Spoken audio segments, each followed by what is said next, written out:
అందరికీ ఎలా ఉన్నారు? Welcome back to my channel. It's Deepika's diary. So summer season మొదలైన తర్వాత స్కూల్ హాలిడేస్ ఇచ్చే వరకు వీకెండ్స్ ఏదో ఒక ఎంటర్టైన్మెంట్ యాక్టివిటీస్ ప్లాన్ చేసుకుంటూ ఉన్నాము. స్విమ్మింగ్ పూల్స్, పార్క్స్ నుంచి మొదలుపెట్టి అవి బోర్ కొట్టేశాక ఒక వీకెండ్ అయితే లాంగ్ డ్రైవ్ చేసుకుని లేజీ 5 రాంచ్ అనే ఒక జూకి వచ్చామన్నమాట. ఇది షార్లెట్ దగ్గరలో మూర్స్విల్ అనే ప్లేస్ లో ఉంది. మా ఇంటి నుంచి అయితే ఒక 2.5 hours పట్టింది వెళ్ళడానికి. అండ్ ఈ జూ వచ్చేసి మనం దిగి మామూలుగా నడిచి చూసేది కాదు, అంతా కార్లోనే తిరగాలి. సో ఈ మండే ఎండల్లో మాడి మసైపోవడం కన్నా కార్లో కూల్ గా కూర్చుని యానిమల్స్ ని చూడొచ్చు, వాటిని ముట్టుకోవచ్చు, ఫీడ్ చేయొచ్చు అని చెప్పి ఇది గుడ్ ఆప్షన్ అని దీనికి వచ్చామన్నమాట.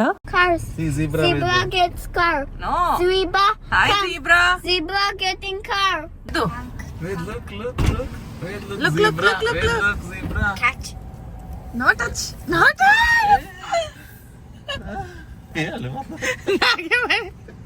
See, do you like it? Touch it, Nana. Touch it. Pet. Приятно చూసారు కదా, కార్ ఆపిన వెంటనే యానిమల్స్ అన్ని మన దగ్గరికి వచ్చేస్తున్నాయి. ఇంకా కనిపించిన ప్రతి ఒక్క జంతువుని బండెక్కు అని బుడ్డోడు, వద్దొద్దని నేను. దారంతా మా ఇద్దరికి ఇదే సరిపోయిందన్నమాట. అండ్ ఇంకాస్త ముందుకు వెళ్లేసరికి అక్కడైతే పెద్ద పెద్ద కొమ్ములతో రెడీగా ఉన్నాయి. బైసన్స్ అంటారంట వీటిని. నేనైతే చూసి భయపడ్డాను. సో వీటికి ఫీడింగ్ ఇవ్వద్దన్నారు, అసలు అద్దమే దించొద్దన్నారు, కొమ్ములతో గుచ్చేస్తాయని. దాంతో పాటు మేమైతే ఆ పెద్ద పెద్ద కొమ్ములతో మా కొత్త కార్కి ఎక్కడ గీతలు పెట్టేస్తాయా అని చాలా టెన్షన్ పడ్డాము. బట్ లక్కీగా కొంచెం అటు ఇటు వెళ్ళిపోయాయి అన్నమాట. సో స్క్రాచ్ పడలేదు. ఇంకా మా ఎక్స్పీరియన్స్ విషయానికి వస్తే అంతా చాలా బాగా అయింది. మెయిన్ రీజన్ ఏంటంటే మేము పొద్దున్నే వచ్చేసాము. ఈ ప్లేస్ 9 కల్లా ఓపెన్ చేస్తారనమాట. సో మేము 10:30 ఆ టైంకి ఉండేలాగా వచ్చాము. ఇంకా లేట్ చేస్తే అప్పటికే చాలా మంది ఫుడ్ అవి పెట్టేసి ఉంటారు కదా. సో యానిమల్స్ అంత తొందరగా రావు మన దగ్గరికి, అవి ఫుల్ అయిపోతే. అందుకని ఎంత ఎర్లీగా వీలైతే అంత ఎర్లీగా వెళ్ళడం బెటర్, అప్పుడు మన దగ్గరకు వస్తాయి అవి.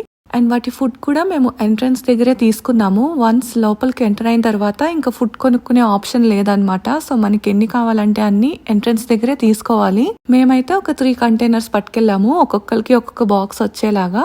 సో ఇంక ఇక్కడ యానిమల్స్ అన్నిటికీ కడుపు నిండా ఫుడ్ పెట్టేసి వాటిని కాసేపు ముట్టుకుని పలకరించి ఒక హాఫ్ డే స్పెండ్ చేసి వచ్చేసాము. అండ్ ఆ తర్వాత నెక్స్ట్ వీకెండ్ మాల్కి వచ్చామన్నమాట షాపింగ్ కి. వేద్కి ఇంకా సమ్మర్ హాలిడేస్ దగ్గరికి వచ్చేస్తున్నాయి. సో హాలిడేస్ మొదలైన తర్వాత ఎక్కడికన్నా వెకేషన్ కి వెళ్దాం అనుకున్నాము. అది డిసైడ్ అయిన వెంటనే ముందుగా అందరినీ మాల్ కి లాక్కొచ్చేసాను. ట్రిప్ కి 1-2 అవుట్ఫిట్స్ తీసుకుందాం అందరికి అని. నేనైతే నాకు షాపింగ్ పర్సనల్ గా మేసీస్ లో ప్రిఫర్ చేస్తాను. అక్కడ నాకు అవుట్ఫిట్స్ బాగా నచ్చుతాయి. సో ముందు మేసీస్ కి వచ్చాము. అండ్ నాకు ఇలా అందరితో మొత్తం ఫ్యామిలీ అంతా షాపింగ్ కి వెళ్తే ఇష్టం అన్నమాట. కానీ తీరా అక్కడికి వెళ్ళిన తర్వాత ముడ్డోడేమో సరిగ్గా షాపింగ్ చేయనివ్వడు. అందుకని వాడిని వెంకీ కప్పు చెప్పేసి తర్వాత నేను సోలోగా షాప్ చేయడం ప్రిఫర్ చేస్తాను. నాతో ఎంతమంది రిలేట్ అవుతారో కమెంట్స్ లో చెప్పండి. వాళ్ళు ఉంటేనేమో పని తేవలదు, లేకుండా వెలబుద్ది అవ్వదు. అందుకని రావడం అయితే అందరం కలిసి రావడం ఇష్టం నాకు. కానీ వచ్చిన తర్వాత నేను ఒక్కదాన్నే షాపింగ్ చేసుకోవడం ఇష్టం. అండ్ ఈ లోపు వాళ్ళు ఫుడ్ కోర్ట్ లో రిలాక్స్ అవుతూ ఉంటారు. సో నాది వేద్ది షాపింగ్ చేసేసిన తర్వాత నేను కూడా ఇక్కడ శుభ్రంగా వీళ్ళతో పాటు పొట్ట నింపేసి ఆ తర్వాత వెంకీ షాపింగ్ ఫినిష్ చేసుకుని ఇంటికి వచ్చేసాము.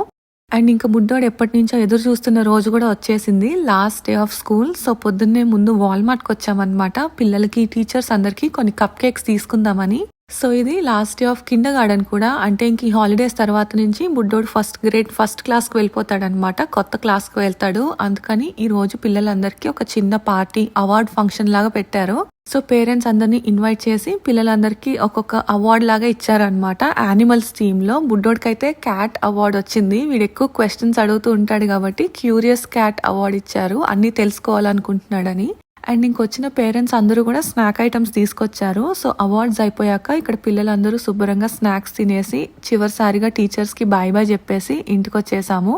ఇంకా హాలిడేస్ లో మేం చేసిన మొదటి పని అయితే బుడ్డోడికి సమ్మర్ హెయిర్ కట్ చేపించాము. సో కుకీ కటర్స్ కి తీసుకొచ్చాను. ఈ ప్లేస్ అయితే కేరీలో ఉందన్నమాట. ఇక్కడ పిల్లలకి మాత్రమే చేస్తారు అండ్ చాలా బాగా చేస్తారు. వేద్ని చిన్నప్పటి నుంచి ఇక్కడికే తీసుకొస్తున్నాము. సో వచ్చిన వెంటనే ఇక్కడ కూర్చోబెట్టి టీవీలో ఏదో ఒక షో, ప్రోగ్రామ్ వాళ్ళకి ఇష్టమైంది పెట్టేస్తారనమాట. అది చూస్తూ చాలా రిలాక్స్డ్ గా హ్యాపీగా చేయించుకుంటాడు.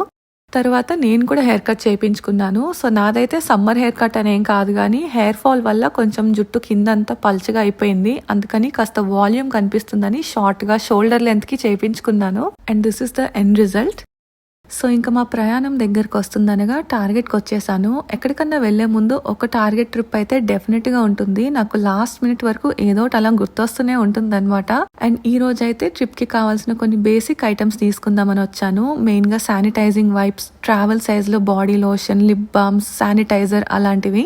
ఇంకా వీటితో పాటు జర్నీలోకి బుడ్డోడికి మాకు కొన్ని స్నాక్స్ కూడా తీసుకున్నాను. అలా మాకు కావాల్సినవన్నీ పోగేసుకొని ఇక్కడ ప్రయాణం రోజు పొద్దున్న ప్యాకింగ్ చేస్తున్నాను. ఆల్రెడీ బట్టలు అవన్నీ సర్దేసుకున్నాము, బట్ లాస్ట్ మినిట్ వరకు మాకు ఏదో ఒకటి యాడ్ అవుతూ ఉంటుంది. మెయిన్ గా షూస్ ఒకటి, మా కిడ్ బ్యాగ్స్ ఒకటి, సో అలాంటివన్నీ మళ్ళీ సూట్ కేసులో సర్దుకుని ఇంకా లంచ్ చేసేసి రెడీ అయ్యి ఎయిర్పోర్ట్ కి బయలుదేరిపోయాము. మా ఫ్లైట్ అయితే సాయంత్రం 6కి అనమాట. కానీ ఈ రోజు వీకెండ్ అవడం వల్ల ఎందుకన్నా మంచిది రష్ ఉంటుందేమో అని ఒక 2 గంటలు ముందుండేలాగా వచ్చేసాము. అండ్ మేము ఎక్స్పెక్ట్ చేసినట్టే ఎయిర్పోర్ట్ అయితే సూపర్ బిజీగా ఉంది. అన్ని దిక్కుల్లో పెద్ద పెద్ద లైన్స్ ఉన్నాయి. సో ఇంకా మెల్లగా మా లగేజ్ చెక్ ఇన్ చేసేసి అవి మాతో పాటు సేఫ్ గా రీచ్ అవ్వాలని కోరుకుంటూ వాటికి టాటా చెప్పేసి సెక్యూరిటీ అంతా క్లియర్ చేసి లోపలికి వచ్చేసాము. ఇంకిక్కడి నుంచి బుడ్డోడికి ఆకలి మొదలైంది, నాకు ఎక్సైట్మెంట్ మొదలైంది. ఇప్పుడు వరకు ప్రాసెస్ అంతా కొంచెం స్ట్రెస్ఫుల్ గా ఉంటుంది కదా, సర్దుకోవడం అదంతా. అసలు అవసరం ఆ ట్రిప్, వెకేషన్ కి ఎందుకు వెళ్తున్నాం అనిపిస్తుంది. బట్ వన్స్ ఎయిర్పోర్ట్ కి వచ్చి సెక్యూరిటీ అంతా క్లియర్ చేసి ఫ్లైట్ కోసం వెయిట్ చేస్తుండగా లేదా ఫ్లైట్ ఎక్కినప్పుడు మాత్రం నాకు ఎక్సైట్మెంట్ డబుల్ అయిపోతుంది. కొంచెం ఆ వెకేషన్ మోడ్ లోకి వస్తానన్నమాట. అండ్ ఈ రోజు అయితే ఎక్కువ ఎక్సైట్ అయినందుకు మా ఫ్లైట్ టేక్ ఆఫ్ ఒక అరగంట డిలే చేశారు. సో కాసేపు అలా కబుర్లు చెప్పుకుంటూ టైం పాస్ చేసేసి అరౌండ్ 6:30, 6:40 కల్లా గాల్లోకి ఎగిరిపోయాము. ఇంకా మా ఫ్లైట్ అయితే ఒక 1.5 గంటల ప్రయాణం అన్నమాట. చాలా షార్ట్ ఫ్లైట్ ఇది. అండ్ ఈ 1.5 గంటన్నరలో ముందుగా అమాంతంగా ఎయిర్ప్లేన్ కింద పడిపోతే ఏం చేయాలి, సముద్రంలో మునిగిపోతుంటే ఏం చేయాలో ఒక డెమో క్లాస్ ఇచ్చారు. అసలే మా ముగ్గురికి ఈత రాదు కాబట్టి అంతా కొంచెం డీటెయిల్డ్ గా విన్నాము. అండ్ సీట్ కింద లైఫ్ జాకెట్స్ ఉన్నాయో లేదో కూడా ఒకసారి చెక్ చేసుకుందాము. ఆ తర్వాత టేక్ ఆఫ్ అయ్యాక ఇంకా సక్సెస్ఫుల్ గా గాల్లోనే ఎగురుతున్నందుకు ఆనందపడి కొన్ని స్నాక్స్ కూడా ఇచ్చారు. సో అన్ని తినేసి బుడ్డోడేమో ఐప్యాడ్ పెట్టుకుని నేనేమో కాసేపు పడుకుందాం అనుకునే లోపు ల్యాండ్ అయిపోయాము. యాక్చువల్ గా అయితే 7:30కి ల్యాండ్ అవ్వాలి, కానీ మా ఫ్లైట్ టేక్ ఆఫ్ అరగంట డిలే అవడం వల్ల 8కి ల్యాండ్ అయ్యాము. అయినా పర్వాలేదు, మేము ఎక్స్పీరియన్స్ చేసిన ఫ్లైట్ డిలేస్ లో ఇది చాలా చిన్నది. సో ఒక అరగంట అటు ఇటు అయితే అయింది, కానీ ఆల్మోస్ట్ అనుకున్న టైంకే వచ్చేసాము. ఇంకిక్కడి నుంచి అంతా అదిరిపోతుంది, ఎదురు లేదు మనకి అని ఆనందపడే లోపు మా ఫ్లైట్ రన్వేలో ఆపేశారు. ముందైతే ఇంకొక ఫ్లైట్ ఏదో టేక్ ఆఫ్ అవ్వాలి, దానికోసం వెయిట్ చేయాలన్నారు అనమాట. ఒక 1/2 గంట పడుతుందన్నారు, కానీ మెల్లగా ఆ 1/2 గంట కాస్త 1 గంట అయింది. సో కరెక్ట్ గా 9కి కదలడం మొదలైంది. ఇంకా ఎయిర్పోర్ట్ దగ్గరికి వెళ్ళిన తర్వాత మళ్ళీ అక్కడ కూడా అవేవో ఖాళీ లేవన్నారు. అంటే ఫ్లైట్ ని ఒక ర్యాంప్ కి అటాచ్ చేయాలి కదా మనం ఫ్లైట్ దిగి ఎయిర్పోర్ట్ లోకి ఎంటర్ అవ్వాలంటే. సో అవి కూడా ఫుల్ ఉన్నాయి అనమాట. మళ్ళీ కాసేపు వెయిట్ చేయాల్సి వచ్చింది. అది అయిపోయాక ఇంకా ఫైనల్లీ 9:30 కల్లా బయటకు వచ్చినట్టున్నాము ఫ్లైట్ నుంచి. అసలు మెయిన్ మేము ఈ ఫ్లైట్ తీసుకుందే ఇది డైరెక్ట్ ఫ్లైట్ ప్రయాణం తొందరగా అయిపోతుందని. బట్ ఇప్పుడు మళ్ళీ మేము 2.5 hours డిలేలో ఉన్నాము. దానికి తోడు మళ్ళీ లగేజ్ పిక్ చేసుకోవడానికి అండ్ తర్వాత రెంటల్ కార్ ఒకటి తీసుకోవడానికి వెళ్ళాము. సో అదంతా కొంచెం టైం పట్టింది అనమాట. ఉత్తప్పుడైతే నేను యూజువల్ గా టైమింగ్స్ పెద్దగా పట్టించుకోను, బట్ ఇప్పుడు ఆల్రెడీ రాత్రి అయిపోయింది కాబట్టి మేము కరెక్ట్ గా కార్ లో స్టార్ట్ అయ్యేసరికి 10 దాటేసింది. సో అసలు ఫుడ్ ఏమన్నా దొరుకుతుందా, రెస్టారెంట్స్ ఏమన్నా ఓపెన్ ఉంటాయా అని నా మెయిన్ టెన్షన్ బుడ్డోడి కోసం, వీడిప్పుడు ఏం తింటాడని. అందాక అయితే నేను ప్యాక్ చేసిన బ్రెడ్ అండ్ జామ్ ఇచ్చేసాను. అండ్ దారిలోనే మ్యాప్స్ లో వెతుకుతూ ఉన్నామన్నమాట, దగ్గరలో ఏమన్నా రెస్టారెంట్స్ ఓపెన్ ఉంటాయేమో అని. లక్కీగా ఒక నేపాలీ రెస్టారెంట్ దొరికింది మాకు. అండ్ వాళ్ళైతే 11:30 వరకు ఓపెన్ ఉంటామన్నారు. ఆ మాట విన్న వెంటనే నాకు కలిగిన ఆనందం అయితే మాటల్లో చెప్పలేను. అందులో నాకు మోమోస్ అంటే బాగా ఇష్టం. సో అసలు ఫుడ్డే దొరకకపోవచ్చు అనే సిచ్యువేషన్ నుంచి మన ఫేవరెట్ ఫుడ్ దొరికితే ఆ ఆనందం ఎలా ఉంటుందో ఆ రోజే తెలిసింది నాకు. ఇంకా లేట్ చేయకుండా ఫుల్ స్పీడ్ లో రెస్టారెంట్కి వచ్చేసి ఆర్డర్ పెట్టేసి శుభ్రంగా పొట్ట నింపేసి అక్కడి నుంచి రిలాక్స్డ్ గా హోటల్ కి బయలుదేరాము. అండ్ ఈ పొట్ట నింపే ప్రాసెస్ సక్సెస్ఫుల్ గా జరుగుతుందా లేదా అన్న టెన్షన్ లో పడి అసలు మేము ఎక్కడికి వెళ్తున్నాము, ఏం చేస్తున్నాము అన్నది ఏం చెప్పలేదు మీకు. సో మేమైతే వెకేషన్ కి న్యూయార్క్ వచ్చాము. ట్రావెల్ అంతా కలిపి 1 week ట్రిప్ అన్నమాట. అండ్ మేము నయాగరా ఫాల్స్ తో మొదలు పెడుతున్నాము. సో అక్కడికి వచ్చాము. మేము ల్యాండ్ అయిందైతే ఎయిర్పోర్ట్ బఫెలో సిటీలో. సో మా ఊరు నుంచి ఈ బఫెలో అనే ఊరికి డైరెక్ట్ ఫ్లైట్ అని ఈ సాయంత్రం ఫ్లైట్ తీసుకుని బుక్ అయిపోయాము. ఇంకా మళ్ళీ ఎయిర్పోర్ట్ నుంచి అంటే బఫెలో సిటీ నుంచి నయాగరా డ్రైవ్ చేసుకుని వెళ్ళాము. సో నయాగరా ఫాల్స్ అనే ఒక ఊర్లో ఉన్నాయి. అది 40 minutes పట్టిందనమాట మాకు డ్రైవ్ ఎయిర్పోర్ట్ నుంచి. అండ్ మేము వెళ్ళిన రెస్టారెంట్ కూడా నయాగరాలో ఉంది. లక్కీగా మేము తీసుకున్న హోటల్ కి చాలా దగ్గరలో ఉంది. తర్వాత రియలైజ్ అయ్యాం ఇది. సో ఫుల్ గా పొట్ట నింపేసి ఇంకోపిక అయిపోయింది బాబాయ్ అనిపించే లోపు హోటల్లో ఉన్నాము. అండ్ రూమ్ కి వచ్చిన వెంటనే ముందుగా మా వెంకీ చేసే ఫస్ట్ పని అయితే విండో నుంచి వ్యూ ఎలా ఉందో చూడడం. తను బుక్ చేస్తున్నప్పుడు రివర్ వ్యూ అడిగాడంట. అంటే మా రూమ్ నుంచి నయాగరా రివర్ కనిపించేలాగా. సో అది కనిపిస్తుందా లేదా అని ఎక్సైటెడ్ గా విండో ఓపెన్ చేశాడు. కానీ ప్రస్తుతం పాపం పార్కింగ్ లాట్ ఒకటే కనిపిస్తుందని కాస్త డిసప్పాయింట్ అయ్యాడు. అండ్ ఇంకొక వైపు మా బుడ్డోడేమో వచ్చిన వెంటనే చాక్లెట్స్ కోసం బ్యాగ్ అంతా వెతకడానికి సిద్ధమవుతున్నాడు. సో వాడిని వెంటనే తీసుకొచ్చి పడుకోబెట్టేశాము. అండ్ ఇంక ఇక్కడతో ఈ వీడియో కూడా ఎండ్ చేస్తున్నాను. రేపు నయాగరా అంతా గట్టిగా తిరిగేయాలని డిసైడ్ అయ్యాము. సో దానికి కొంచెం ఓపిక కావాలి.